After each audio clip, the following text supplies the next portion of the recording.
पाहता लुचनी झाले होता झाले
जण हे सुखाचे दिल्या घेतल्याचे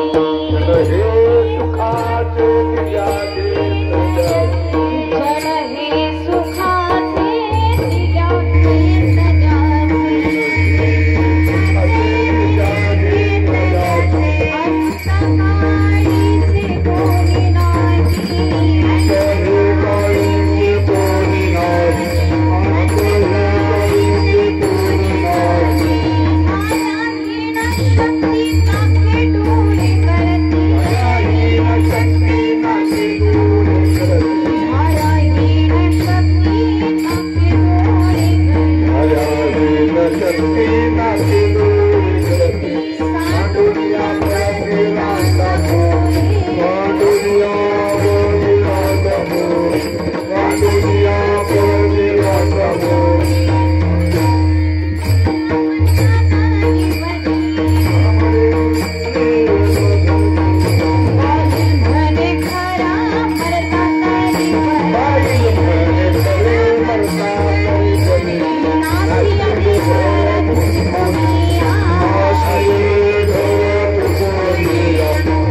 जन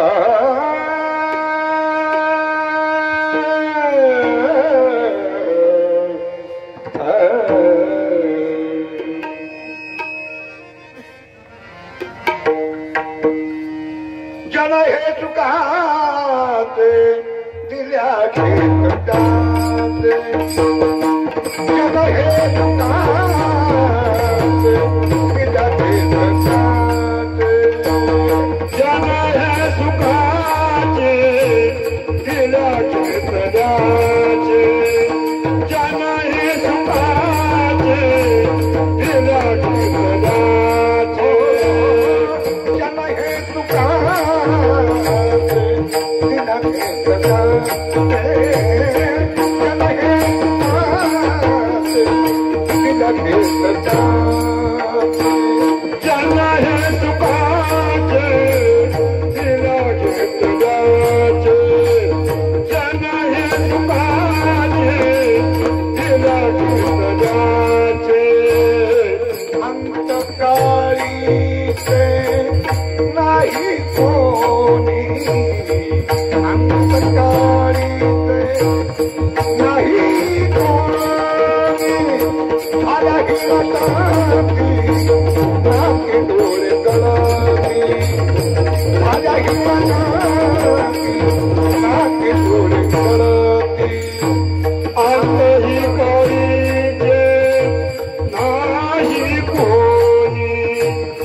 जन हे सुखाचे दिल्या घेतल्याचे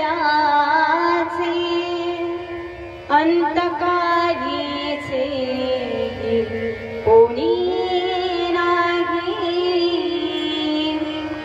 झाल्याहीन शक्ती नाके डोळे गराती सांडोनिया पडती रांडा बोले बाईल म्हणे खरं मरता तरी बरे नासी गेले घर थुंकोनिया तुका म्हणे एक मज नवतील कोणी एका चक्रपाणी वाचोनिया विढल विढल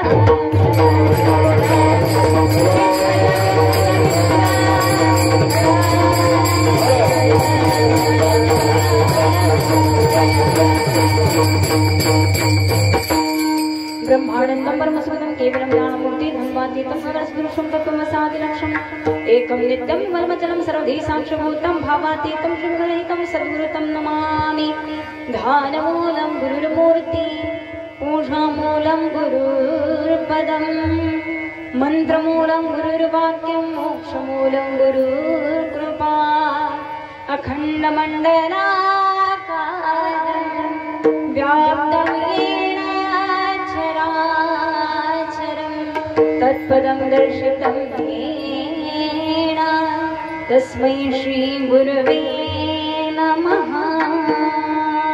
पांडुरंग करू प्रथम नमन दुसरे चरण संता दिया दुसरे चरण संता दिया दुसरे चरण संता दिया पांडुरंग करू प्रथम नमन दुसरे चरण संता दिया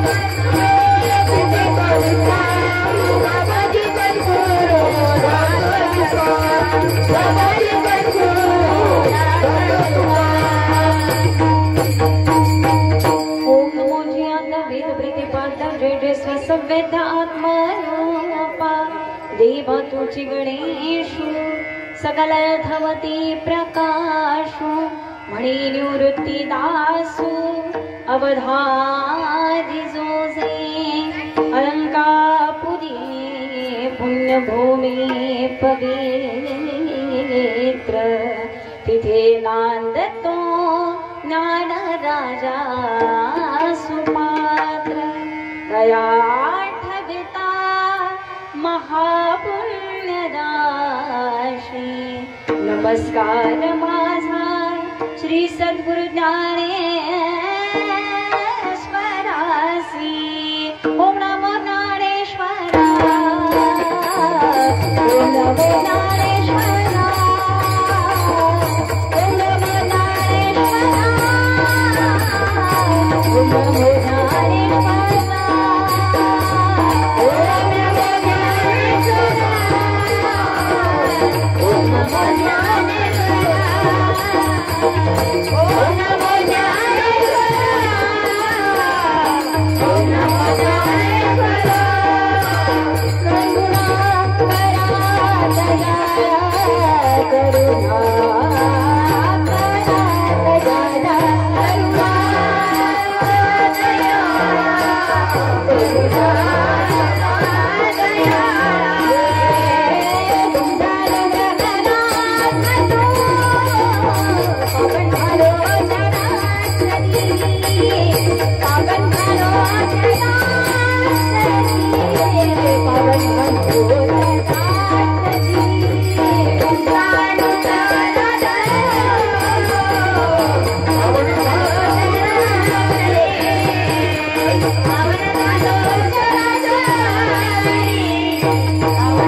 यत्कृपातमहं वन्दे परमानन्दमाधवं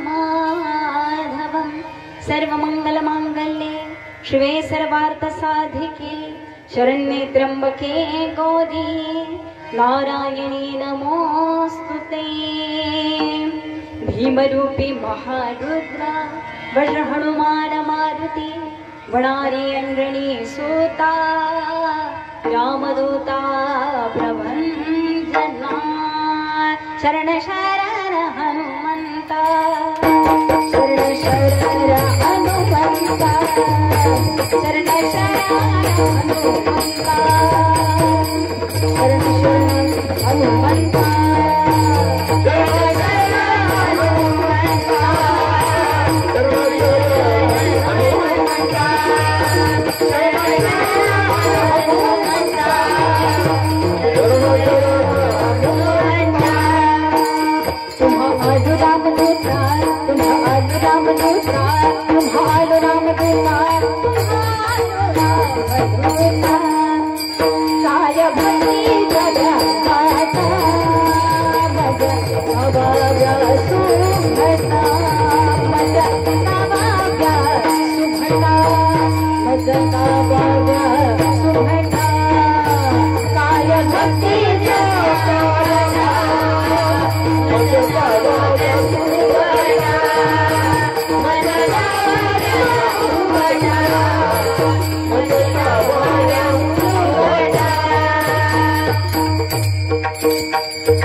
जन हे सुखाचे दिल्या घेतल्याचे अंतही काळीचे कोणी नाही झालं हीन शक्ती नाके डोळे गळती सांडोनी पळती रांडा पोनी प्रस्तुत प्राप्त कीर्तनरूपी सेवेकरता निवडलेला अभंग तत्पूर्वी सुंदर असं कार्यक्रमाचे नियोजन ज्या कारणास्तव आम्ही सर्वजण आज इथे उपस्थित आहोत ज्यांचं प्रथम वर्ष श्राद्ध आणि या वर्ष श्राद्धानिमित्त सर्व फडतई कुटुंब परिवार या परिवारामध्ये आमच्या सौ सुरेखाताई फडतरे यांचं हे वर्ष श्राद्ध आणि अचानक आपल्या कुटुंबामधून निरोप घेत असताना महाराज कुटुंबावरती आलेला हा दुःखाचा प्रसंग आणि या ताईंच्या वर्ष श्राद्धाला सर्व पै पाहुणे इथे उपस्थित आहेत आणि या कार्यक्रमासाठी ज्यांनी मला इथं कार्यक्रमासाठी निमंत्रित केलं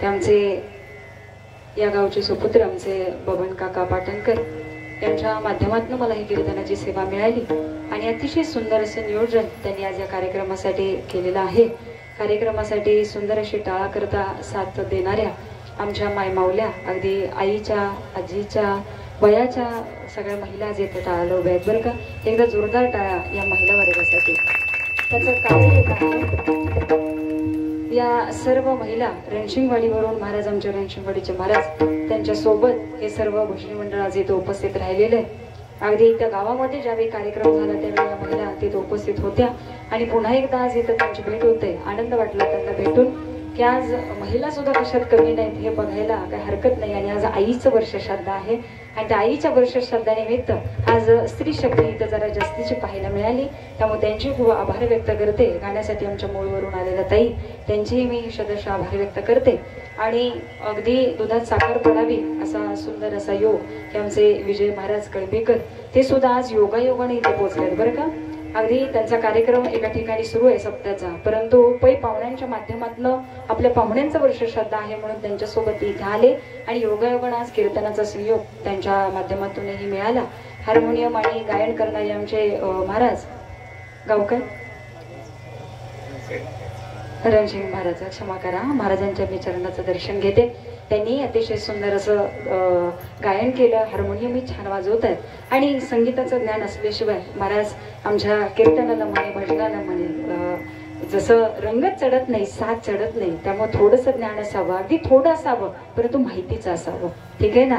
अन्यथा एखाद्याला काही माहिती नसते तरी सुद्धा अलंकार पंडितच्या पुढे सुद्धा याचाच जास्त हे असतो. परंतु मला असं म्हणायचंय, राग मानू नका, कला थोडीशी असावी, ज्ञान थोडंसं असावं, परंतु महाराज ते ज्ञान पूर्णत्वाला नेणारं असावं. त्या ज्ञानाबद्दल थोडीशी आच असावी. आणि तसंच महाराज माणसावरती प्रेम असावं, प्रेम असावं, परंतु ते प्रेम थोडं असलं तरी चालेल, परंतु असलेलं प्रेम मात्र खरं असलं पाहिजे. अन्यथा देखाव्याचं मायबाप हो काही कमी नसतं, ते अगदी थोड्या दिवसासाठी असतं. मग ते थोड्या दिवसांचा कीर्तनकार असो, थोड्या दिवसांचा गायक असो, थोड्या दिवसांचा वादक असो, अन्यथा महाराज नात्या गोत्यांनी प्रेम करावं अशी नातीगोती असो. त्यामुळे काही असलं ना तरी महाराज सत्यत्व व्यक्तीजवळ असणं अत्यंत गरजेचं आहे. आणि हेच सत्य महाराज मनुष्याला जीवनात पुढे नेत असतं. विठ्ठल विठ्ठल.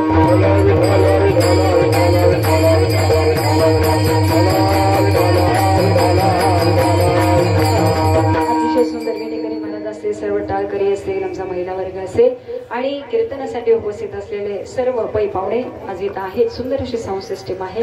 त्याही काकांचे मी धन्यवाद मानते.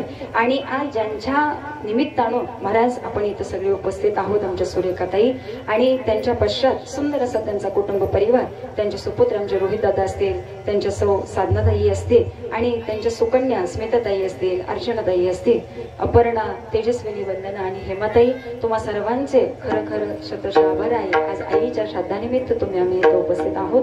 आणि त्यांचे दीर आमचे राजेंद्र काका फडतरे, त्यांच्या सौ हेमाताई आणि त्यांच्या जाऊबाई रंजनाताई आणि शिवाजी काका असतील, संभाजी दादा असतील, तेजस दादा असतील, अतिशय सुंदर असा कुटुंब परिवार आहे. सगळ्यांची नावं घेत असताना फक्त त्याच्या पाठीमागचा हेतू एकच आहे की बऱ्याच प्रेम असल्याशिवाय कोणीतरी पुढे आल्यानंतर इतक्या जणांची नावं घ्या असं म्हणत नाही. कारण त्याचं असं आहे की आज आम्ही महाराष्ट्रभर कीर्तन करत फिरतो. महाराज तुम्हाला एक सांगू का, ज्या व्यक्तीच्या श्राद्धानिमित्त आम्ही कीर्तनाला जातो ना, त्या व्यक्तीबद्दल बोलण्याकरता सहज घरामध्ये गेल्यानंतर मी एक प्रश्न विचारत असते की जी व्यक्ती गेलेली आहे त्याच्याबद्दल त्यांच्या मुलांना किंवा त्यांच्या सुनांना की त्या व्यक्तीबद्दल तुम्हाला काय सांगता येईल. त्यावेळेस महाराज मन भरून पावणं आणि डोळ्यातनं अश्रू येणं एवढंच त्याचं उत्तर असतं. परंतु त्यातून सुद्धा काही जण बोलायचं धाडस करतात. शेवटी आई तत्व हे असं आहे, जगभरात कुठेही जा, आई हे आई तत्वापेक्षा अशी वेगळी असून कशी असणार आहे महाराज. आई ही आईच असते, ती कधीही कुमाता ठरू शकत नाही. त्यामुळे जगभरात कुठेही गेला, जगाच्या पाठीवर कुठेही गेला तरी महाराज आई तत्वाचा स्वभाव एकच असू शकतो महाराज, त्याला आम्ही मायेचा सागर म्हणू शकतो. विठ्ठल विठ्ठल.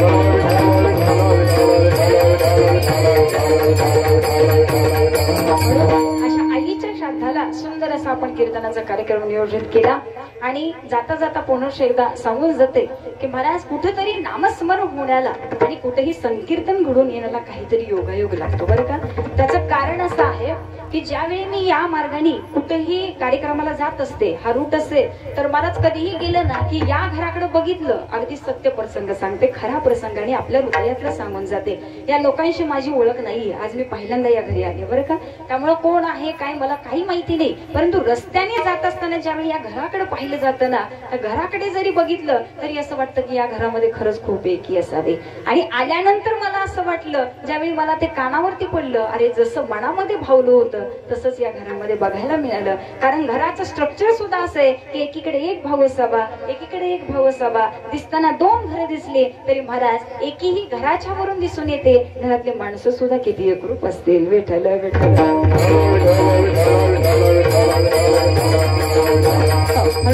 अतिशय छान असा योगायोग आहे की जे घर मनामध्ये बसावं आणि त्या घरामध्ये आज कीर्तनाला यायला मिळावं हे माझं परम भाग्य समजते. आणि पुनश्च एकदा तुम्हा सर्वांचे धन्यवाद व्यक्त करून आता जास्तीचा वेळ न लावता मी माझ्या कीर्तनाला प्रारंभ करते. विठ्ठल विठ्ठल.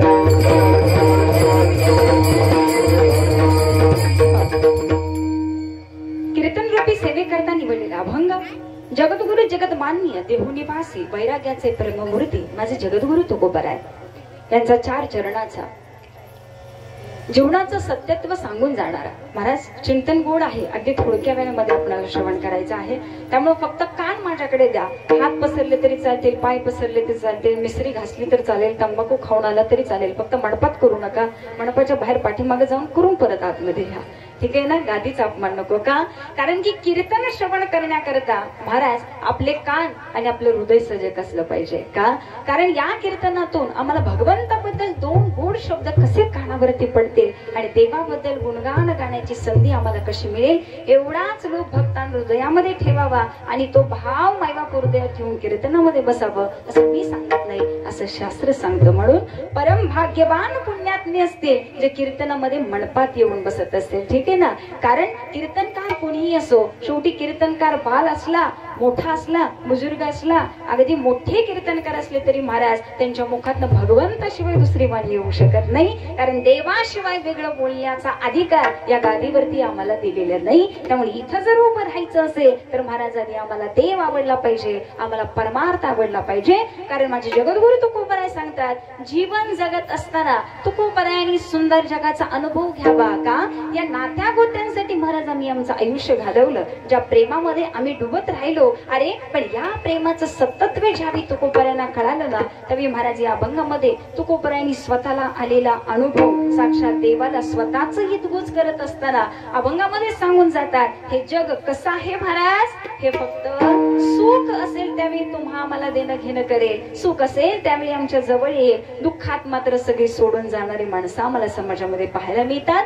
म्हणून महाराज जन हे सुखाचे दिव्या घेतल्याचे, परंतु अंत हे काळीचे कोणी नाही. महाराज ज्यावेळी जायची वेळ येते ना, त्यावेळी कोणतीही नाती गोती आमच्या बरोबर असू शकत नाही. असली तरी भोवताली असतील आणि भोवताली फक्त रडत राहतील, परंतु जाताना मार्ग आमचा मार्ग सुकर्म करण्याकरता, सुकर करण्याकरता ही नाती सुद्धा उपयोगी पडत नाही. अहो याच्या पुढे तुकोबराय म्हणतात, ज्यावेळी कितीही प्रेमाचा ध्येय असावा, हा कितीही प्रेमावरती ध्येय देहावरती प्रेम करावं, परंतु ज्यावेळी जायची वेळ येते ना, शेवटच्या काळामध्ये मायबाप नाकातून पाणी, डोळ्यातून पाणी व्हायला सुरुवात होते, त्यावेळी घरातील लोक सुद्धा कंटाळतात. अरे बाबा एकदाच गेला तर बरा होईल का, आमचं घर नुसतं थुंकून थुंकून नासून ठेवलं, हे असं सांभाळण्यापेक्षा देवाने लवकर नेलेलं बरं महाराज. ठीक आहे ना. त्यामुळे बसलेल्यांपैकी कितीतरी जणांना असं वाटत असेल, देवा सुंदर आयुष्य जगलो, टेंब्यात आयुष्य जगलो, फक्त शेवटी कुणाची सेवा नको बाबा, पटकन हसत खेळत आम्हाला घेऊन जा. महाराज कितीही इच्छा असली तरी आपलं कर्म संपल्याशिवाय, आपलं प्रारब्ध संपल्याशिवाय आणि इथं ते फेडल्याशिवाय कुणालाही सुट्टी नाही. विठ्ठल विठ्ठल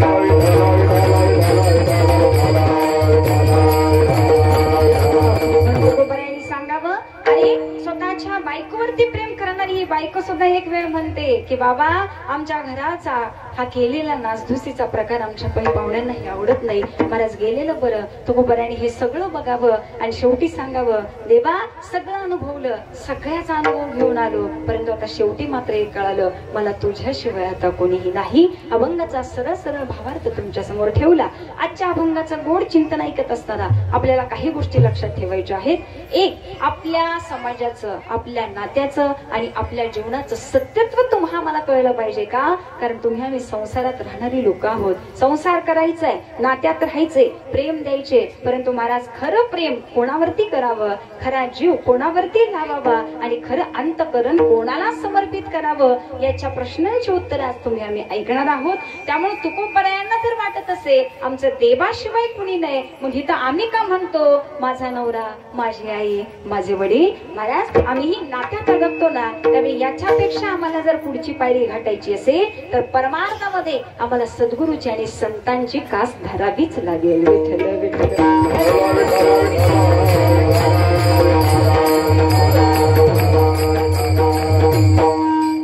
भावार्थ तुम्ही आम्ही ऐकलेला आहे. अभंग अतिशय साधा आहे, सोपा आहे, सरळ आहे. आता याच्यापेक्षा आपण दुसरं याच्यामध्ये काय ऐकणार आहोत.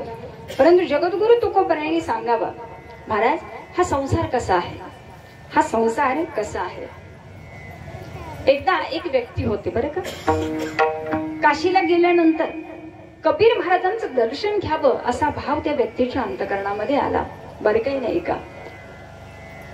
कबीरांना एक प्रश्न विचारायचा आहे, परमार्थाबद्दल एक शंका आहे आणि ती जाता जाता विचारू असा भाव त्या व्यक्तीच्या अंतकरणामध्ये आला. कदाचित तो तुमच्या आमच्या पैकी सुद्धा असू शकतो बरं का. गाडी यायला वेळ आहे, ट्रेन यायला वेळ आहे. बर असं कळाले की कबीर महाराज इथंच कुठेतरी जवळ राहतात, त्यामुळं पुन्हा माघारी येईपर्यंत, गाडी पोहोचेपर्यंत मधला जो वेळ आहे त्या वेळेमध्ये आपण महाराजांकडे जाऊ, आपली शंका विचारू आणि लगेच माघारी येऊन वेळेत गाडीत बसू आणि आपल्या घरी जाऊ. महाराज सोयीचा परमार्थ करणारी तुम्ही आम्ही मंडळी, ठीक आहे ना. जाता जाता आलोयच कीर्तनाला, तर चला श्रावणी सोमवार आहेत, श्रावण चालू आहे, जाता जाता मंदिरात दर्शन घेऊन जाऊ, अशी लोक काही असतात. काही जण म्हणतात बरं चला जायचंच आहे वर्ष श्राद्धाला, जेवायला पोहोचण्यापेक्षा कीर्तनात जाऊन जरा आधी बसू, 4 शब्द ऐकायला मिळतील. मला जाता जाता सौरीचा परमार्थ करणारे लोक तुम्ही आम्ही आहोत, ठीक आहे ना. तसं त्याही व्यक्तीला वाटलं की मनामध्ये असलेली शंका माझ्या दास कबीर दासांना विचारावी. ही व्यक्ती जाते ना महाराज, कबीरदासजी बसलेले असतात. महाराज भक्ती म्हणजे नक्क काय हे आम्हाला फक्त कळावं. कबीरदासांना मनातल्या मनात प्रश्न पडला, अरे बाबा एवढ्या वर्षापासून आम्ही चातुर्मास करतो, एवढ्या वर्षापासून भक्ती करतो, एवढ्या वर्षापासून आम्ही कीर्तन करतोय, अजून आम्हालाही नीट पत्ता लागला नाही खरी भक्ती म्हणजे काय. आणि हा बाबा येतो काय, 5 मिनिटात प्रश्न विचारतो काय आणि त्याचं उत्तर मला द्या आणि ते पण लवकर द्या का माझी गाडी सुटेल. कबीरदासांना हसायला आलं महाराज, पण तरी सुद्धा ही ज्ञानी मंडळी असतात, हुशार मंडळी असतात, ठीक आहे ना. कबीरदासांनी विचार केला, बाबा भक्ती म्हणजे दुसरं काही नाही, भक्ती म्हणजे दुसरं काही नाही, फक्त संसारावरचं मन उचलावं आणि ते परमार्थावरती ठेवावं, संसारातलं गुंतलेलं मन काढून महाराज ते परमार्थावरती लावावं, यालाच म्हणायचं खरी भक्ती. विठ्ठल विठ्ठल.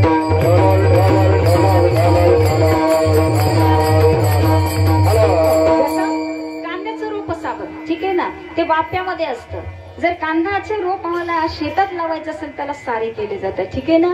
परंतु जोपर्यंत ते कांद्याचं रोप वाप्यातून आम्ही काढत नाही तोपर्यंत ते साऱ्यात लावता येत नाही. मग ते रोप जर म्हणलं मला वाप्यातनं उपटायचं नाही पण मला साऱ्यात मात्र लावा, शक्य आहे का महाराज? नाही.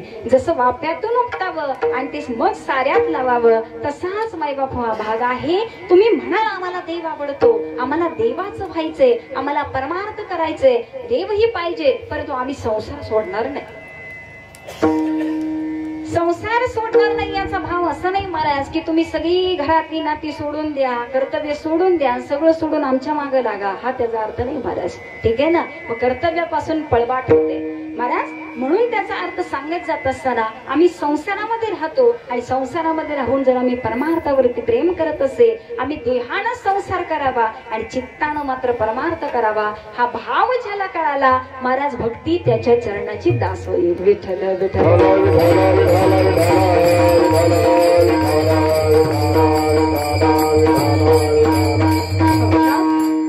तुझ्या मुरलीने या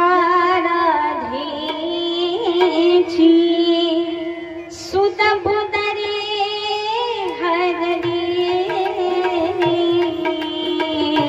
नको वाजवू दे मुरली, नको वाजवू दे मुरली, मुरली मुरली मुरली नको वाजवू दे मुरली.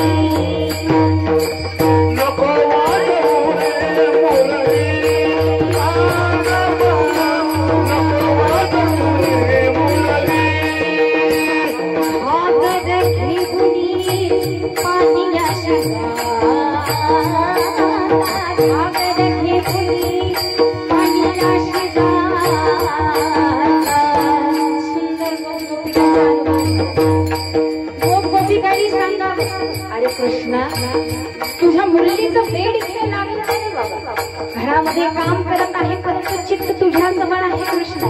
अरे नुसती तुझी बासरी कानावरती पडली ना तर देहभान विसरून जाते का? अजून काय सांगावं बोलायचं.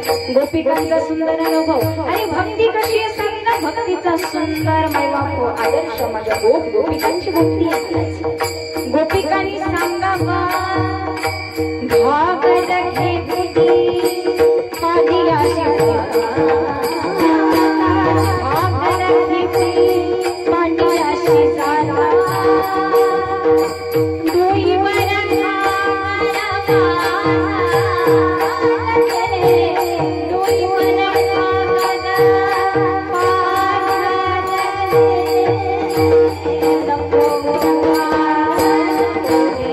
Thank you.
अजून एक सुंदर योग आहे बरं का. आज गोकुळ अष्टमी लक्षात आलं का.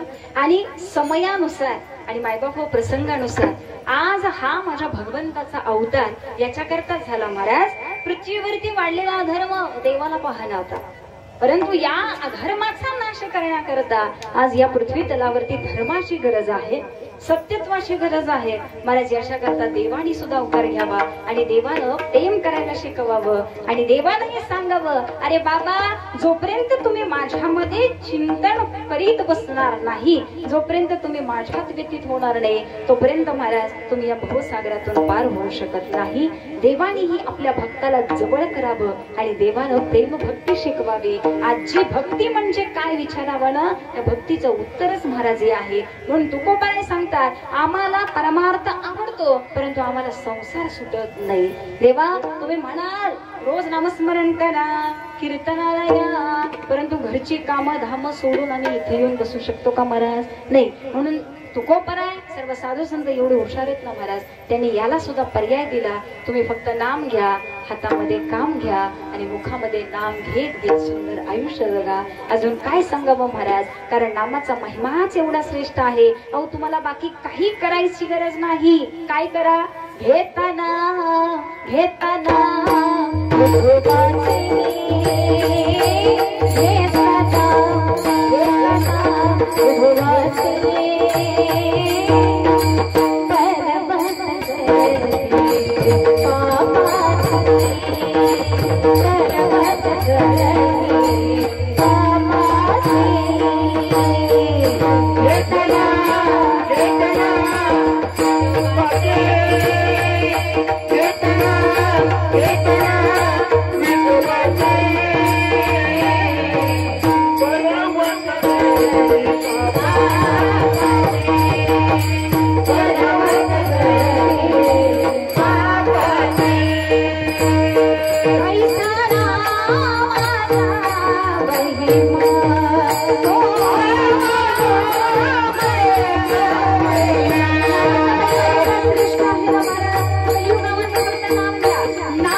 अजूनही नवे शास्त्रांनी सुद्धा सांगून द्यावं. काही सारा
सुंदर असा मार्ग मिळाला. नामाशिवाय राहू नका, सतत मुखामध्ये नाम राहू द्या महाराज. कारण तुकोबरायाने जी भक्ती सांगितली ना महाराज, आवडे देवासी तू एका प्रकार नामाचा उच्चार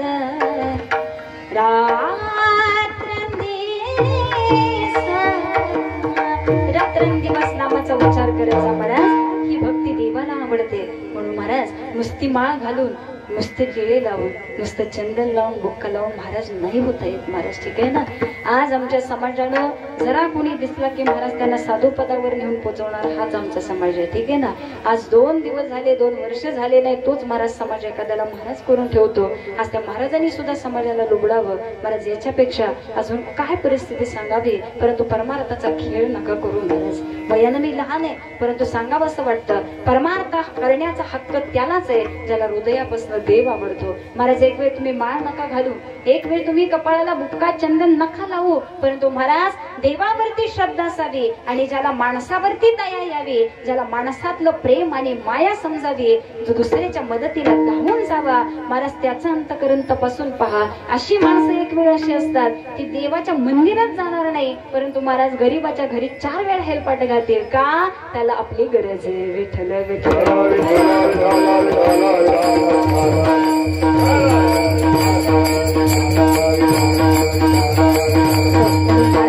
समाजामध्ये दिसून आलेले चित्र आपण समोर सांगितलं. आपणही समाजामध्ये राहता, त्यामुळे परमार्थाच्या नावाखाली उगीच काहीतरी दुसरा खेळ करायचा नाही हे ज्याची त्यांनी समजून घ्यावं. परंतु सांगावं असं वाटतं, देव आवडायचा असेल, त्याच्यावरती भक्ती जागृत व्हायची असेल तर महाराज आमचं पुण्य सुद्धा आमच्या पदरी असणं गरजेचं आहे. म्हणून घरामध्ये परमार्थ असावा. घरामध्ये लहान बाळं असतील ना तर महाराज आई वडिलांच्या आजी आजोबांच्या चरणाशी माझी एकच विनंती आहे, त्या बाळांना भले नाही हरिपाठ पाठ असू द्या, मी म्हणते त्यांना एखाद्या देवाचं नाव नाही माहिती असू द्या, परंतु महाराज आई वडील हे मातृ पितृ सन्मान आहेत आणि हे देवस्वरूप आहे. आज पांडुरंगाचं दर्शन घेण्याकरता माझे जगद्गुरु तुकोबरायांनी नामदेव महाराजांनी आपलं अख्खं आयुष्य घालवलं. महाराज या साधू संतांचं चरित्र माझ्या लहान बाळांना जरी नुसतं माहित असलं ना, आणि हे तुकोबराय ज्ञानोबराय कोण होते एवढी नावं जरी माहित असली ना महाराज, तरी सुद्धा तुम्ही धन्य आहात. परंतु घरामध्ये परमार्थ वाढवा.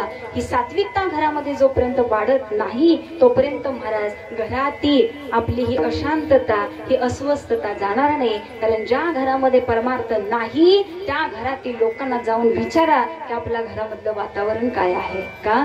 कारण हे परमार्थाचं सुख त्याच्या घरी पाहायला मिळेल. मायबाप ज्याच्या घरी रोज हरिपाठ चालतो, ज्याच्या घरी रोज ज्ञानेश्वरीची ओवी वाचली जाते, अहो ज्याच्या घरी भले माझ्या तुकोबरायांचा गाथा न वाचला जावा, परंतु ज्याच्या देवारात माझ्या तुकोबरायांचा गाथा जरी असला ना तरी महाराज माझ्या साधू संतांची कृपा त्या घरावरती असते. विठ्ठल विठ्ठल.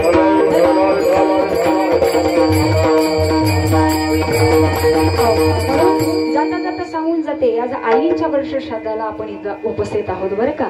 मगाशी मला त्यांच्या जाऊबाईंनी त्या ताईंनी सांगितलं की त्या आई एवढ्या उदार होत्या, एवढ्या मायबाप मयाळू होत्या, सगळ्यांना आपलंसं करून घेणाऱ्या होत्या, रागाने बोलायच्या परंतु त्यांच्या बोलण्यात सुद्धा प्रेम होतं. माणसाला आपलंसं कसं करावं हे त्यांना कळावं. धाडसी इतक्या होत्या की आज त्यांच्या माघारी घरामध्ये कुणी धाडसी नाही महाराज. का?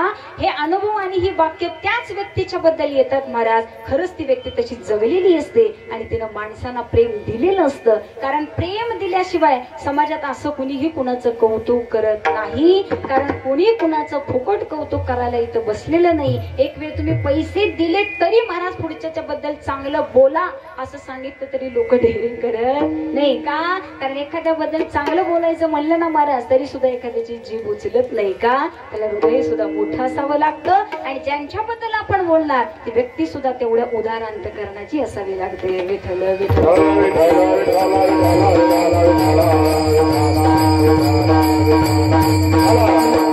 या आईला सतत वाटत असतं माझं बाळ गुणाचं असावं. का? कारण जसं यशोदेला वाटतं ना माझ्या पोरगासारखं पोरगच नाही महाराज, माझ्या कृष्णासारखा कुणीच नाही. त्याने कितीही खोड्या केल्या तरी आईला वाटायचं नाही नाही माझं पोरग गुणाचं बाळ सगुण गुणाचं काना बाळ दिसतंय मोठीर बाळ, बाळ सगुण गुणाचं काना दिसतंय मोठीर बाळ. निर्वाण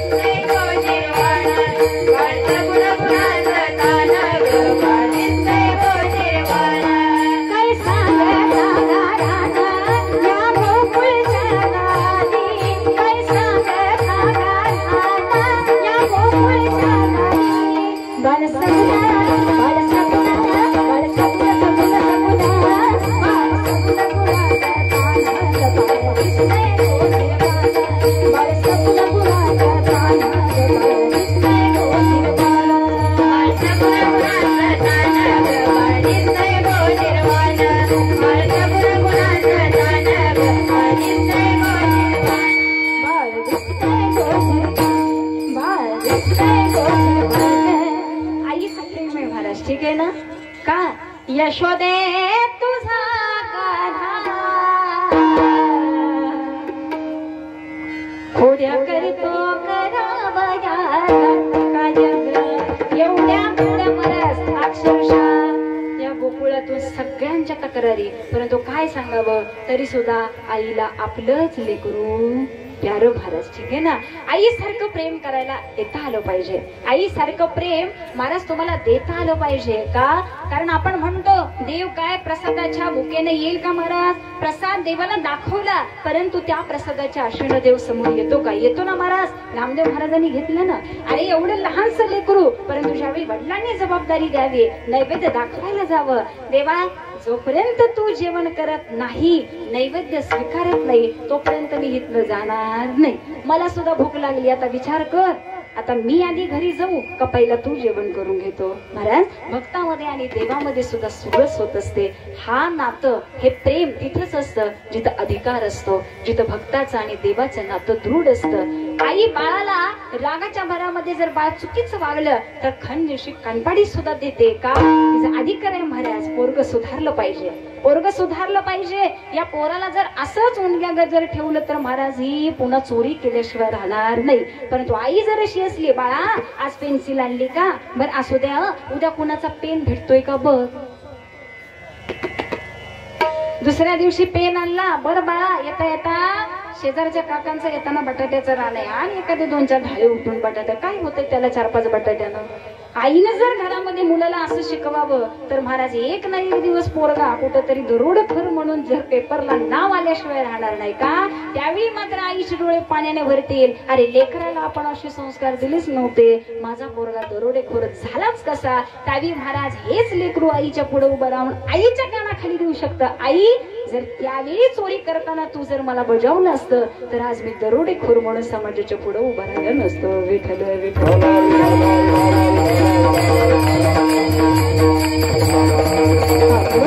आईचे संस्कार गोड असावेत बरं का, आईचे संस्कार गोड असावेत. आईनं प्रेम द्यावं, आईनं माया द्यावी. तुम्ही म्हणाल महाराज तुम्ही आईबद्दल बोलताय, आता तिच्याकडं काय माया द्या प्रेम द्या ही शिकायला लावायची गोष्ट आहे का? नाही माई बापा, मी मगाशीच बोलले, जगाच्या पाठीवर तुम्ही कुठेही जा, आई हे तत्वच आहे. तिथं तुम्हाला प्रेम बघायला मिळणारच, तिथं तुम्हाला निस्वार्थीपणा बघायला मिळणारच. अहो एक वेळ दुसऱ्याचं कर्ज उरावर करणारी ही आमची आई, परंतु पोराला मात्र इंजिनियर बनवेल, पोराला मात्र कलेक्टर बनवेल. बाप नसला म्हणून काय झालं, आईच ही बाप असते आणि बाप हीच आई असते. हे ज्यावेळी अनुभव मुलाला येतात ना, त्यावेळी महाराज मुलांच्या डोळ्यातलं पाणी येतं. वडिलांची कधीही कमी मला भासू दिली नाही का? आई माझी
अंगावरची थंडी साडी माई बापून नेसावी. अहो साडीच्या गाठी बांधाव्यात, असलेल्या जगासमोर न दिसावं, अंग फक्त झाकून घ्यावं. समाजाच्या पुढे आपल्या घराण्याची लाज राखणारी ही काही आहे, परंतु कुठेही कमीपणा न मांडणारी, दुसऱ्याची शेत माई बाप बांधताना बांध तुडवणारी, रात्रीचा दिवस करणारी दिवसाची रात करणारी ही आई असते घरात. फक्त आपल्या आईचं प्रेम करायला पाहिजे. ठीक आहे ना. आई समजण्याकरता अख्खं आयुष्य जातं घरात, परंतु काही जणांना आईचं महत्व अजूनही कळालं नाही. आई गेली तरी महाराजाच्या डोळ्यातलं पाणी येत नाही, परंतु ज्यावेळी समाजाकडे पाहतो ना, दुसऱ्याची आई पाहतो त्यावेळी वाटतं अरे माझ्या आयुष्यात कशाची तरी कमी आहे. माझी आई मला हसवते. मला तुला कितीही आई आई म्हणून हंबरला बोलला तरी आई मात्र आता आम्हाला समोर बसू शकत नाही का. आई एकदाच आहे. आई एकदा आहे. फक्त आईची किंमत ओळखा. ज्याला महाराज कोट्याधीश रुपयांच्या नोटासमोर ठेवाव्या, परंतु महाराज त्या नोटांची किंमत आईच्या तुलनेमध्ये काही न मानणारा बाईला खूप मुलगा आई वडिलांच्या सेवेमध्ये होत असतो. ठीक आहे ना. मुलाला आईएस अधिकारी बनवावं. अहो ज्यावेळी आई वडिलांना सेवेची गरज असावी, मुलाला कारण द्यावी. आई बाबा मला यायला वेळ नाही का, माझ्या नोकरीतून मला सुट्टी मिळत नाही. एक काम करा, पैसे पाठवतो, तुमच्या तुम्ही कारभार करा. पहा अशी मुलं समाजामध्ये आम्हाला पाहायला मिळाली. त्यावेळी आठवावं लागतं आईचं कष्ट, आईचं प्रेम. म्हणून पुन्हा पुन्हा सांगा बाबा आई कशी असते.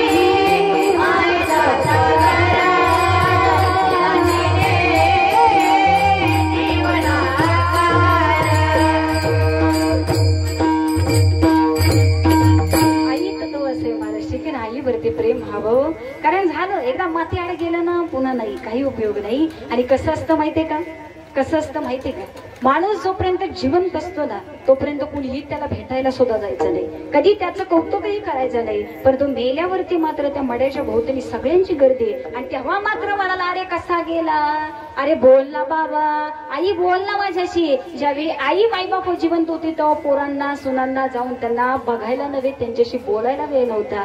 आणि बायबाप ज्यावेळी हा देह भिंतीला टेकून ठेवला त्यावेळी मात्र सगळी रडत रडत येतात आणि बोला की आत्या काय करताय आत्या, आता बोलून सुद्धा काही उपयोग नाही महाराज. ठीक आहे ना.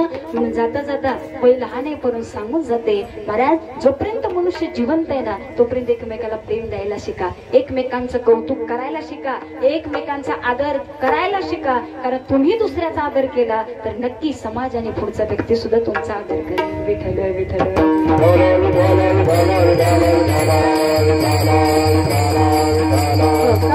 कारण जसं तुकोबराने सांगावं इथं आपलं कोणीही नाही, कारण हा अनुभव माझ्या तुकोबराने घेतला. म्हणून महाराज मगाच्या भक्तीवरती येते, जोपर्यंत तुम्हाला समाज आठवत नाही, जोपर्यंत समाजाशी संबंध सुटत नाही तोपर्यंत तुम्ही भक्तीमध्ये रमणार नाही आणि तोपर्यंत तुम्ही देवाशी कनेक्ट होणार नाही. त्यामुळे तुम्हाला जर परमार्थ प्राप्त करायचं असेल, देव प्राप्त करायचं असेल तर तुम्हाला आधी हा संसार आणि समाज विसरावा लागेल. हे तत्व इतकं अवघड आहे ना महाराज, इतकं अवघड आहे. ते करणाऱ्याला माहितीये, अन्यथा नुसतं पोपट पंचीतनं कीर्तन करणं, ते श्रवण करणं, पुन्हा 2 तासानं घरी जाणं, मायबाप 2 ते 3 तासानंतर त्याचा प्रभाव सुद्धा निघून गेलेला असतो. पुन्हा आम्ही उसाच्या रानात आणि बटाट्याच्या रानात पाणी पाजत असतो. कुठले कीर्तन कारण काय सांगत होते महाराज, जास्त वेळ लक्षात राहील न राही, परंतु जीवनाचं सत्य मात्र लक्षात ठेवा. ठीक आहे ना. जायचंय आपल्याला, सगळ्यांना जायचंय. तुकोबराने हाच अनुभव घेतला. अरे ज्यांच्याकरता वेळ घालवला, परंतु आम्हाला आता या सगळ्यांना बाहेर पडावंच लागेल, कारण आम्ही जगाचा अनुभव घेतला. आता आम्हाला देव पाहिजे, कारण देवाशिवायांचं कुणी नाही. हा अनुभव तुकोबराने घेतला आणि हा अनुभव घेऊन जगाला तुकोबराने सांगावं अभंगाचं प्रथम चरण.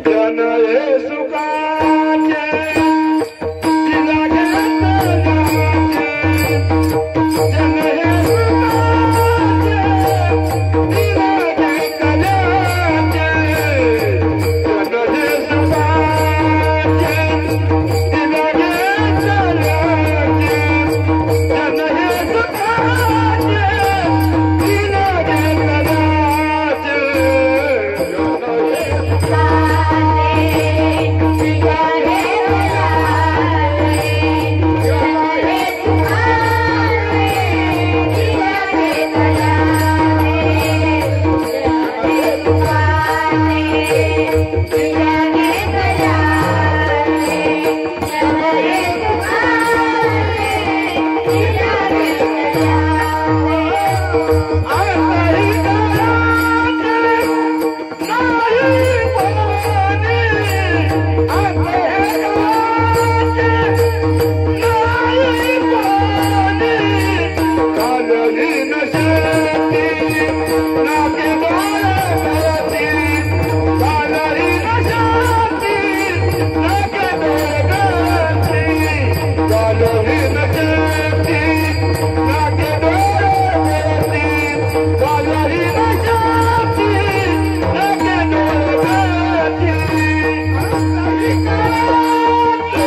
सत्य ज्याला कळालं, महाराज असं म्हटलं जातं, मृत्यू जवळ आला की मरणाऱ्या व्यक्तीला आपलं मरण दिसत असतं बरं का.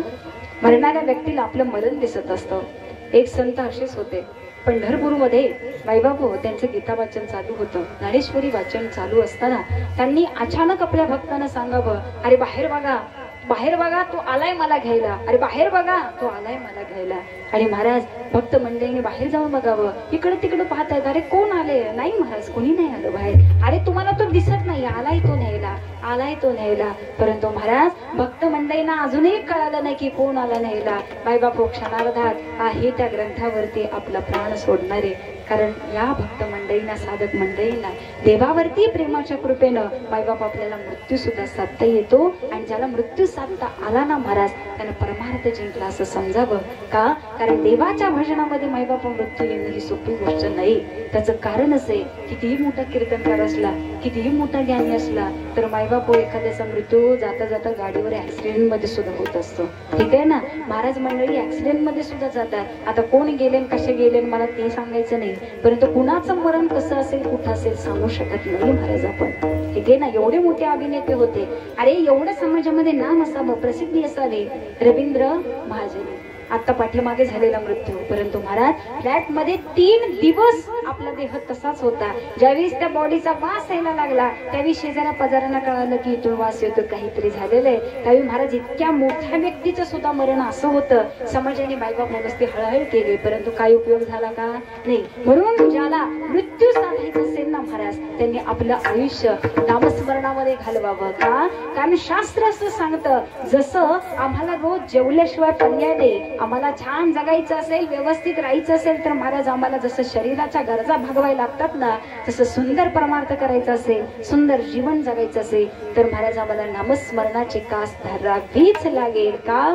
कारण हे नामच आम्हाला तारू शकतं. ते आपण मगाशी ऐकलं. म्हणून तुकोबराय सांगतात, हा समाज असा आहे, हे नाती अशी आहेत. आता मस्त सुंदर दिसताना अगदी डाम डौलत आहे. तारुण्यात महाराज आम्हाला शेजारी दिसले नाहीत, आम्हाला शेजारची लोक दिसली नाहीत, आमची पै पाहुणे दिसली नाहीत. का? त्यावेळी खिशात पैसा होता, त्यावेळी मायबाप हो माड्या होत्या, त्यावेळी गाड्या होत्या, सगळं होतं. आम्हाला आमची नातीच दिसत नव्हती. परंतु ज्या वेळेस अंतकाळ आला, त्यावेळी मात्र आता कोणीही जवळ नाही. त्यावेळी म्हणावं लागतं की या देहाची खरी परिस्थिती काय आहे. जाताना महाराज आमच्या कानातनं घाण येते, आमच्या नाकातनं घाण येते, डोळ्यातनं घाण येते. अरे अशा वेळी घरातली लोक काही वेळा म्हणतात, अरे शेजारी गोठा आहे, म्हाताऱ्याची कॉट गोठ्यामध्ये टाका. का? तर घरामध्ये घाण होते. महाराज एवढी विचित्र अवस्था जर आपल्या आयुष्याची होत असेल, आयुष्य तुम्ही ज्यांच्या करता दिलं, आज त्यांनी जर असं म्हणावं, हे मी सांगत नाहीये, हे मी सांगत नाहीये, कारण अरे जी बरोबर असणारी रांड, हे मी म्हणत नाही बरं का, तुकोबराय म्हणतात. आपल्या बायकोला नव्हे, घरातल्या स्त्रियांना महाराज रांड म्हणावं. तुकोबरायांनी सांगावं की आपल्या देहाची खरी परिस्थिती करण्याकरता ही मंडळी पुन्हा कशी असतात, याचं सुंदर वर्णन करत असताना तुम्ही जागे व्हा आणि चित्तामध्ये स्थिर करा, आपण जीवन कसं जगत आहोत. अभंगाचं द्वितीय चरण.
समोर येते त्यावेळी महाराज घरातले मंडळी कंटाळून जातात. अरे बाबा, शरीरातून कोणी घायला लागला, नाकातून घाण यायला लागले. महाराज घरात नकोसं व्हायला सुरुवात होते.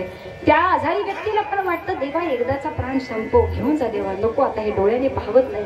परंतु महाराज डोळ्याने जरी पाहत नसलं तरी जोपर्यंत आपलं सगळं प्रारब्ध संपत नाही, आपली सगळी कर्म त्याची सर्व फलित आपण पूर्ण करत नाही, तोपर्यंत इथून कोणाची सुट्टी नाही. त्यामुळे कुणाला जरी घाई असली, अगदी मंडपात बसलेल्यांपैकी एखादा जरी म्हणला नाही महाराज आता एवढी उपरती आली असं वाटतंय, आत्ता देवानं उचलावं, नाही जाता येणार बरं का.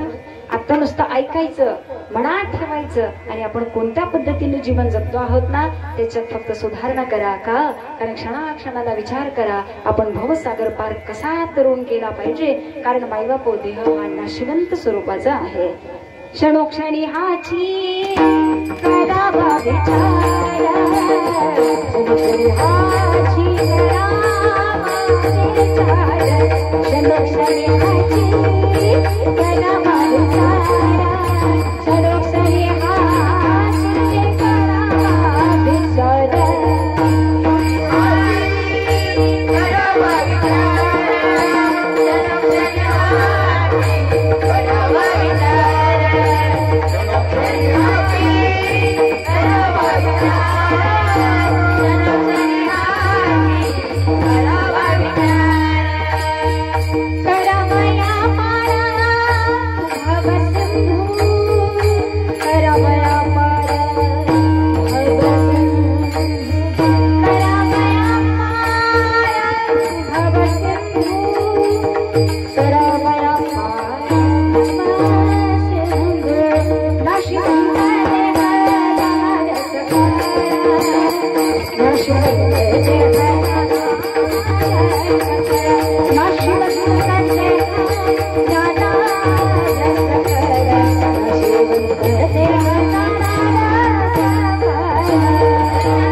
आता आपण ऐकलं खरं देह हा नाशिवंत आहे, आत्मा अमर आहे.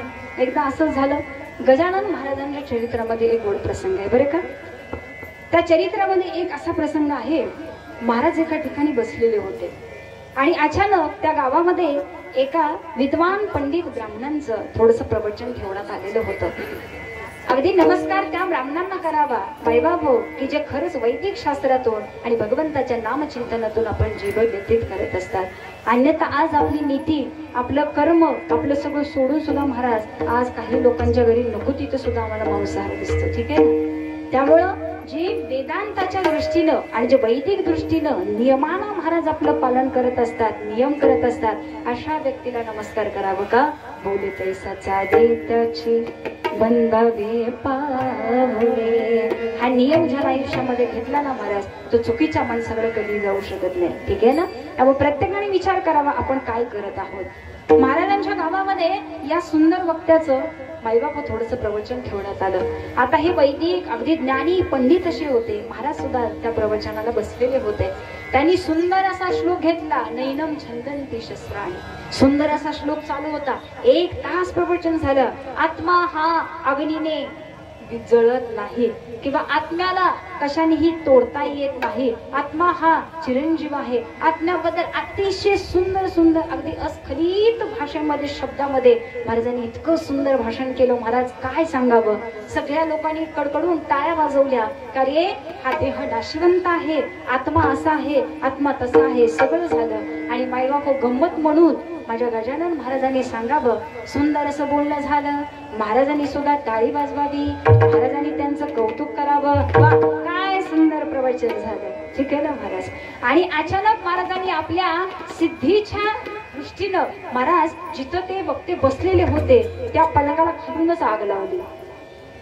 आता आग इतकी जोरात लावली महाराज, इतकी जोरात लावली. आता तुमच्यापैकी जर पलंगावर कोण असतं तर झोपलं असतं का तिथं.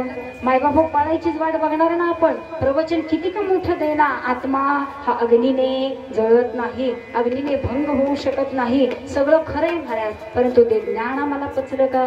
ते ज्ञान पोचलं नाही. आम्ही अभ्यास करून पोपटपंची करून जगाला छान म्हणू शकतो, अरे असं जगा तसं जगा, परंतु महाराज ज्यावेळी आमच्यावर जगण्याची वेळ येते त्यावेळी आमचं ज्ञान आणि बाकी गेलो कुठं महाराज. ठीक आहे ना.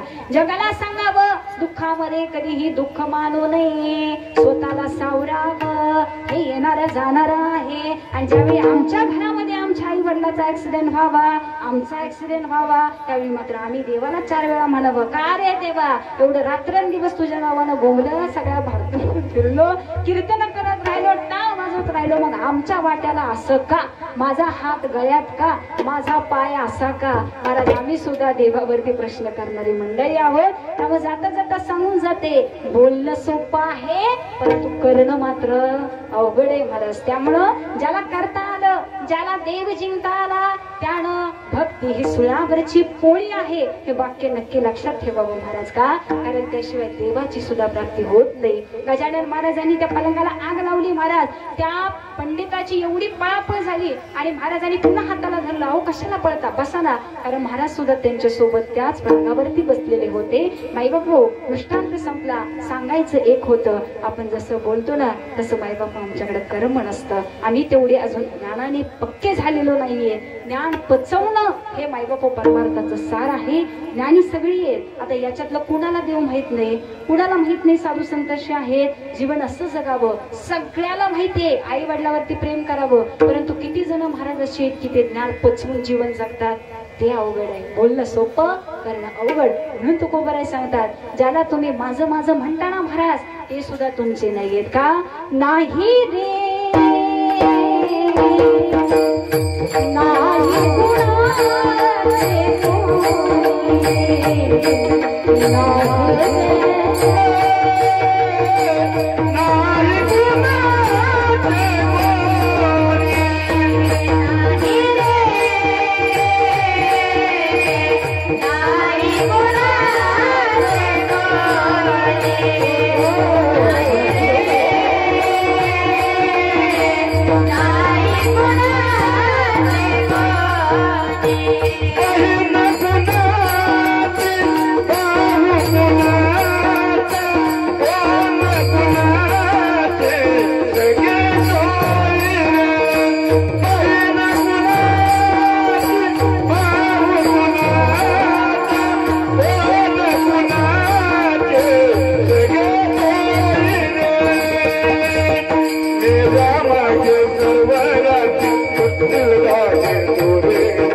त्यामुळे तुम्ही आम्ही ज्याच्याकरता जीवन जगतो आहोत, ज्या संसारामध्ये एवढा वेळ व्यतीत करत आहोत, त्या संसाराची खरी ओळख करून घ्या.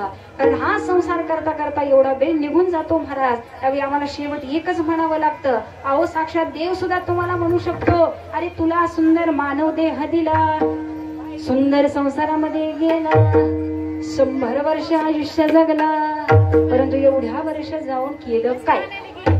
हा प्रश्न ज्यावेळी महाराज पुढे विचारेल त्यावेळेस आधी सावध व्हा की आम्हाला ह्या समाजाला उत्तर द्यायचं नाही आम्ही काय केलं. कारण लोकांना काय वाटतं माहितीये का, चांगलं कर्म करायला गेलं की देव बघतो आहे, देवाला माहितीये मी कुठेही चुकलो नाही, बघतोय देव का चांगलं कर्म करताय. आणि ज्यावेळी मनुष्य वाईट कर्म करतो त्यावेळी म्हणतो कुणाला कळतंय वाईट केलेलं, काय हरकत नाही, कुणाला कळणार आहे मी आज संध्याकाळी चोरी केली, कुणाला कळणार आहे. महाराज जसं देवाला चांगलं कळतं तसं देवाला वाईटही कळतं. म्हणून जाता जाता सांगून जाते, एक वेळ शेजारा पाजाराला घाबरू नका, एक वेळ समाजाला घाबरू नका, एक वेळ देवाला सुद्धा घाबरू नका, परंतु आपल्या कर्माला मात्र घाबरा.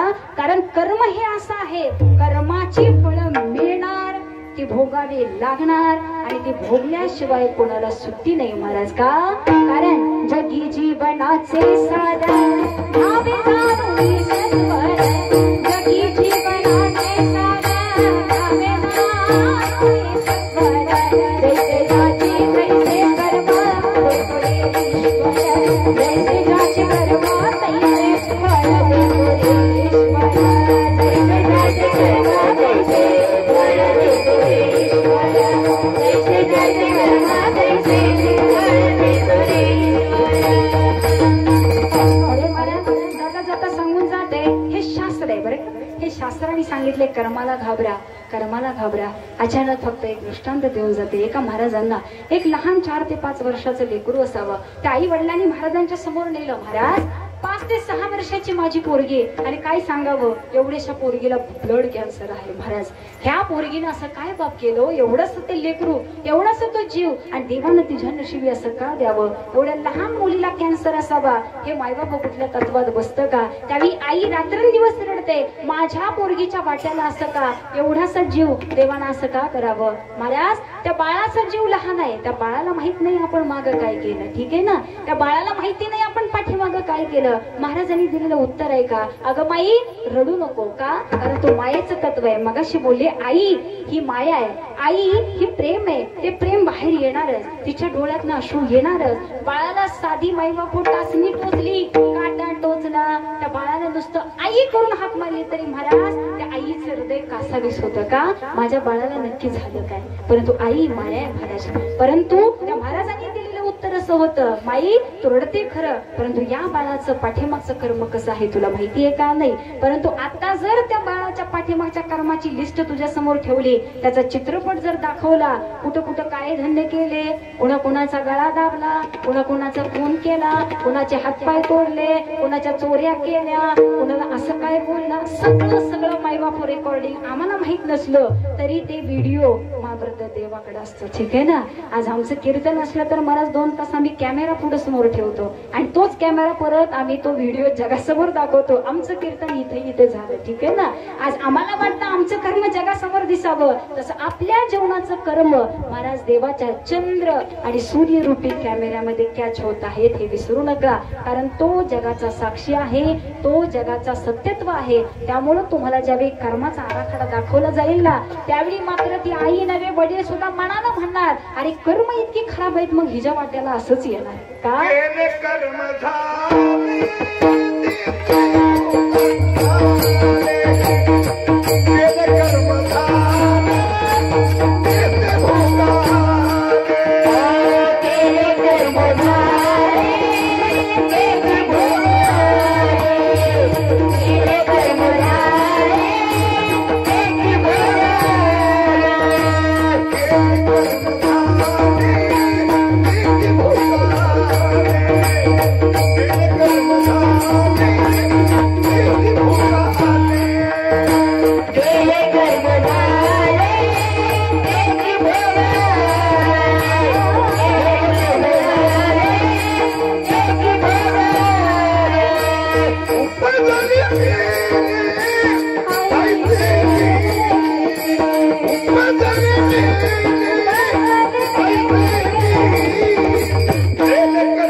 कर्म शुद्ध असेल ना महाराज तुमच्या आयुष्यात कुणीही तुमचं वाईट करू शकत नाही ठीक आहे ना आज आमचा समाज असा आहे महाराज जरा आमच्या घरात काही वाटकडं झालं जरा काही वाईट झालं की आम्ही लगेच देवपुरुषांकडे पळतो महाराज आमच्या घरात असं का ते रात्री पोरगीला असं झालं महाराज आमच्या घरात सारखं असं का होतंय महाराज आम्ही देवदुषांना पैसे देऊ मोठं केलं महाराज परंतु अजूनही आमच्या घरातल्या पिढा संपलेल्या नाही परंतु जाता जाता सांगून जाते सुंदर कर्म करा सुंदर सुंदर जीवन जगा, समाजासाठी जगा, दुसऱ्याकरता जगा.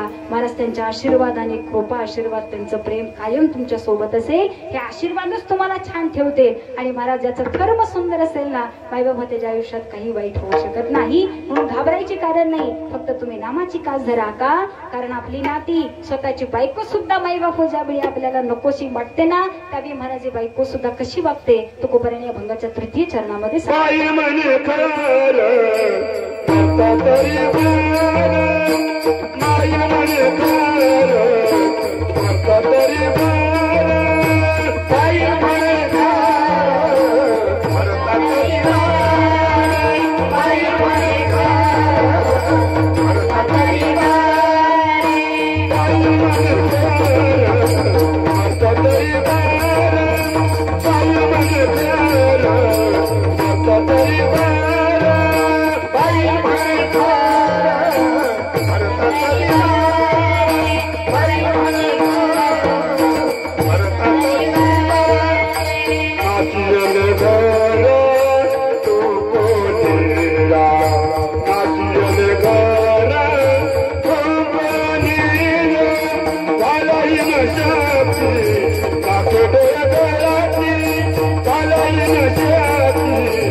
घेतल्याचे अंतही काळीचे कोडी नाही झालंही न शक्ती नाके डोळे गळती सांडुनिया पलती रांडा पोरे बाईल म्हणे खर मरता तरी बरे दासियेले घर तुम कोणी या विढला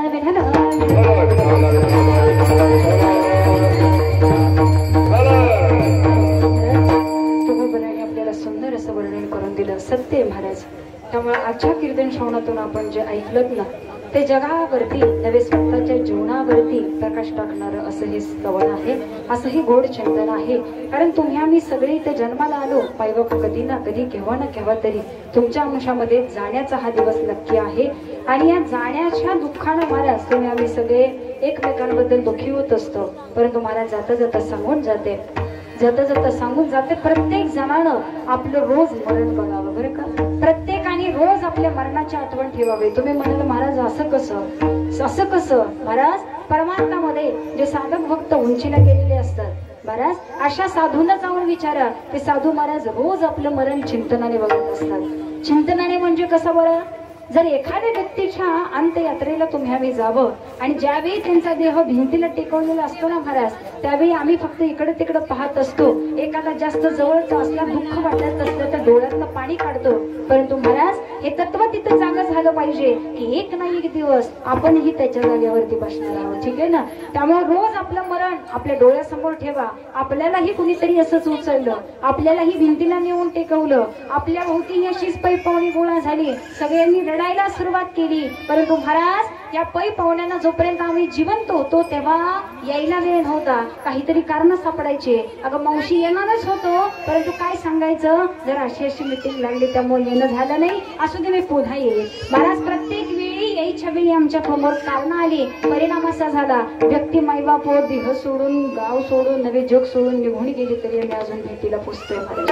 ठीक आहे ना. असं काहींच्या जीवनामध्ये आम्हाला पाहायला मिळतं. म्हणून महाराज रोज मरण बघा. या भौतिक जीवनामध्ये एखादी व्यक्ती म्हणू शकते काय महाराज मरण बघा म्हणताय कशाला हो असं सकाळी सकाळी बोलता, असं कशाला बोलता, जेव्हा मरण येईल तेव्हा जायचंच आहे की तिथं कोण थांबणार आहे. परंतु महाराज हा झाला मायेचा खेळ. परंतु परमार्थाच्या दृष्टीनं ज्याला आपल्याला मरणाची आठवण आहे ना महाराज तो मनुष्य कधी दुखी होऊ शकत नाही. का? कारण एक दिन पंछी उड जाएगा रहेगा पिंजरा खाली अशी अवस्था तुमची आमची आहे महाराज. म्हणून आपल्याला हे सोडायचंय. हे प्रत्येकाला ज्ञात असावं, आपल्याला ज्ञात असावं. का? कारण जात असताना तुका म्हणे का मरानेची सारे उत्तमाची बुरे कीर्ती मागे. मगाच्या विषयाबद्दल ते कर्माच्या ठेवा. ज्याचं कर्म सुंदर त्याचं नाव पाठीमागे राहीलच म्हणून समजा. त्याला दुसरं काही करावं लागत नाही. माझ्या राजांनी असं सुंदर जीवन जगलं ना महाराज. आज माझ्या राजांना जाऊन इतकी वर्ष झाली परंतु सहज जाईल आज कुणीही छत्रपती शिवाजी महाराज जयघोष करावा. आज बसलेल्यांपैकी जय येत असतं. सांगावं लागत नाही जय म्हणा म्हणून. एवढं मोठं कर्तृत्व आहे महाराज. आज आमचं जीवन सुद्धा असं असावं ना की गेलं की नाही तर किंवा शेजारच्या नव्हे घरातल्यांच्या तरी डोळ्यात पाणी यावं. अन्यथा गेलं बरं झालं डोक्याला ताप होता काहीच गुण उपयोग नव्हता वाटच बघत होतो कधी जाते. ठीक आहे ना. घरातल्यांना सुद्धा जर आपल्या जाण्यानं दुःख नसेल तर महाराज आपलं जीवन काय. म्हणून माणसं जपायला शिका, प्रेम जपायला शिका, नाती जपायला शिका, एकमेकांवरती दया दाखवा, माईबापू जीवनामध्ये परमार्थ आणा, कारण या परमार्थाशिवाय आणि देवाशिवाय आपल्या आयुष्यामध्ये कोणी नाही. तुकोबराय सांगतात, सगळी नाती पाहिली, सगळा समाज पाहिला, सगळ्यांना पाहून आलो. महाराज, माझ्या तुकोबरायांची पत्नी देवावरती इतकं प्रेम करत नव्हती, एवढी माझ्या तुकोबरायांवरती प्रेम करत होती बरं का महाराज. त्यामुळं असं वाटतं की एक वेळ तुकोबरायांच्या अगोदर बायकोचं दर्शन घ्यावं, परंतु महाराज आपला नवरा भुकेलेला असेल, अरे तो तिकडे जप करतोय, माझ्या नवऱ्याला भाकर घेऊन गेलं पाहिजे, रात्री किती बी भांडण होते पण महाराज भाकर घेऊन जाणारे तीच माझी जिजाऊ होती. ठीक आहे ना. आज नवऱ्यावरती प्रेम करायला शिकवणारी सुद्धा महाराज हा आदर्श आमच्या समोर आहे. परंतु ज्यावेळी आम्ही प्रेम करतो ना, त्या प्रेमामध्ये निस्वार्थीपणा असावा, आणि हा निस्वार्थीपणा आमच्या आईनं आम्हाला दाखवला. म्हणून महाराज आईला पुन्हा पुन्हा सांगावंसं वाटतं, आई तुझ्या मूर्ती बाई या जगात मूर्ती नाही, आई तुझ्या मूर्ती बाई या जगात मूर्ती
नाही, आपलं काही सुद्धा काढून देणार हे तत्व समाजामध्ये आहे. म्हणून मी कीर्तनाची सुरुवात ही आईच्या तत्वाने केली.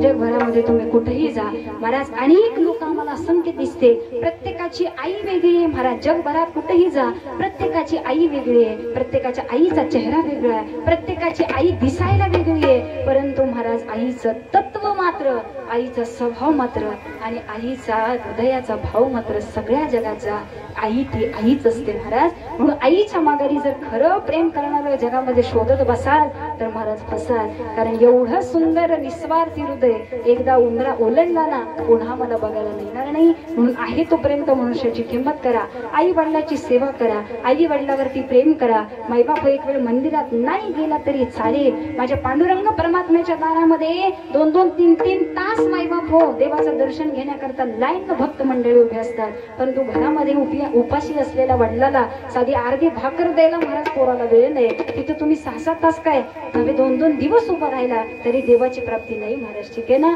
त्यामुळे आई वडिलाला जपा, आई वडिलावरती प्रेम करा. सुंदर असं हे पडतरी कुटुंब परिवार, या परिवारानं आपल्या आईच्या प्रित्यर्थ इथं हरिनाम जागृत कार्यक्रम ठेवला आणि सुंदर अशा उपस्थितीमध्ये तुम्ही आम्ही सर्वजण त्यांच्या प्रेमापोटी इथे उपस्थित राहिलो.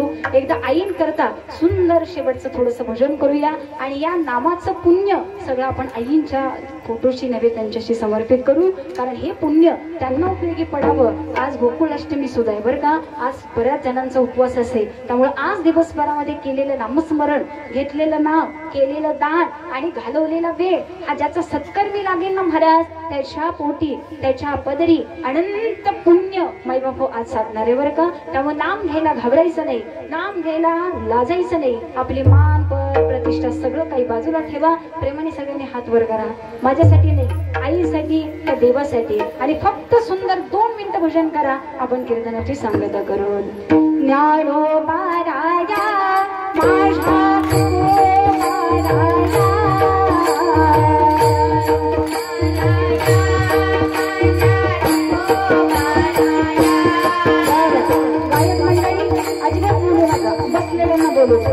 कीर्तनानंतर जेवण आहे बरं का. त्यामुळे जे भजन म्हणतील त्यांना जेवण आहे. कळालं का. 12 वाजले, त्यामुळे जेवायचं असेल तर भजन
म्हणे मज धवतील कोणी एका चक्र पाणी वाचोनी या ज्ञानेश्वर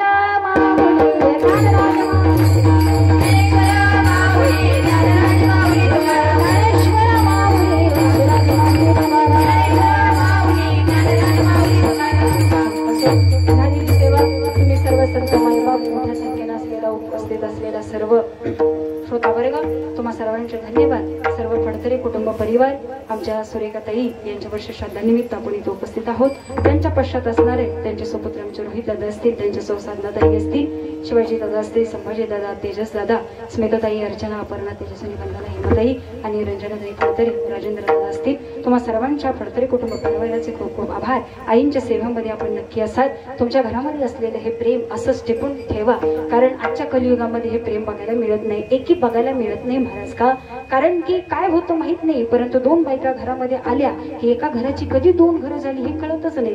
महादोष बायकांचा आहे, पुरुषांचा आहे, का आतल्या नात्याचा आहे, का आतल्या विचारांचा आहे, हे प्रत्येकाने शोधून पहा. परंतु महाराज एकी ठेवा, माणुसकी ठेवा. एकीचं बळ खूप मोठं असतं आणि आज हे समाजामध्ये कमी पाहायला मिळतं. म्हणून असो, पुनश्च एकदा तुमच्या सर्वांचे खूप खूप आभार. आजच्या कीर्तनासाठी उपस्थित असलेले सर्व भजनी मंडळ, सर्व गायक मंडळांचे विजय महाराज असतील, आमच्या मूळवरून आलेल्या ताई असतील, हार्मोनियम वादक आमचे रणसिंग महाराज असतील, बबन काका असतील, आमच्या मुन्ना महाराज असतील, आमच्या रणसिंगवाडीवरून आलेल्या सर्व भजनी मंडळ, महिला मंडळ असतील, ते महाराज असतील, विनेकरी बाबा असतील, तुम्हा सर्वांच्या चरणाचं दर्शन घेते. आणि झालेली सेवा पांडुरंग परमात्मा आणि इथं बरेच लोक बरं, आमच्या विसापूरवरून आमचे संतोष दादा वगैरे बरीच मंडळी येत आहेत.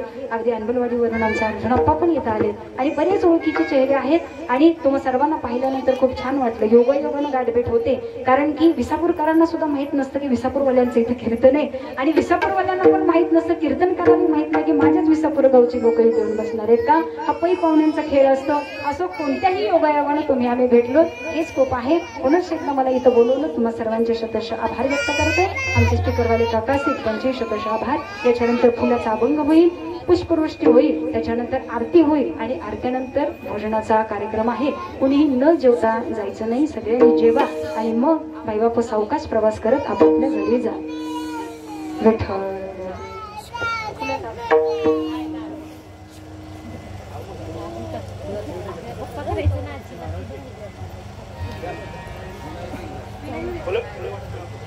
सर्वांना पुढे बघा. तुकाराम तुकाराम तुकाराम तुकाराम तुकाराम तुकाराम तुकाराम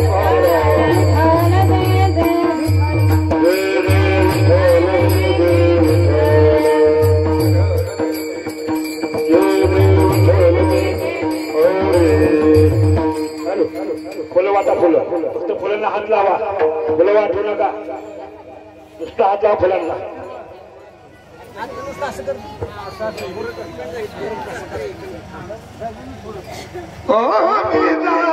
तुम्ही कृपा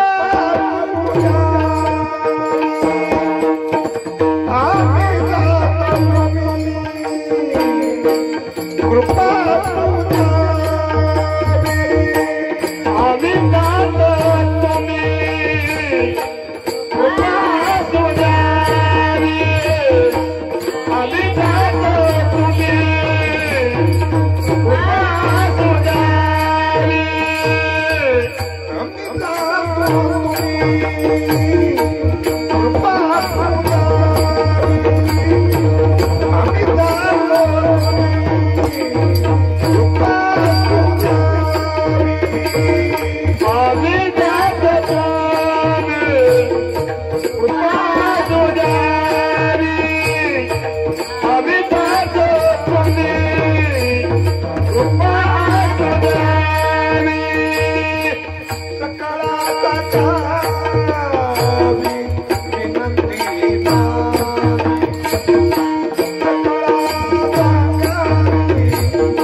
पर्वत पोचलेली आहे.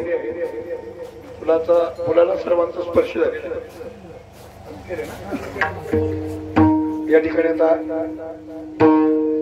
कीर्तन पूर्णत्वापर्यंत येऊन पोचलेलं आहे. पुंडलिका वरदा झाल्यानंतर सर्वांनी पुंडलिका वरदा सर्वांनी एकसारखं म्हणा आणि या ठिकाणी लगेच कीर्तन सांगतीची आरती होईल. आरती झाल्यानंतर सर्वांना या ठिकाणी प्रसादाचं नियोजन केलेलं आहे. सर्वांनी प्रसाद घेऊनच जायचं आहे. सर्वजण उभे राहा आणि आरती होईपर्यंत उभेच राहा.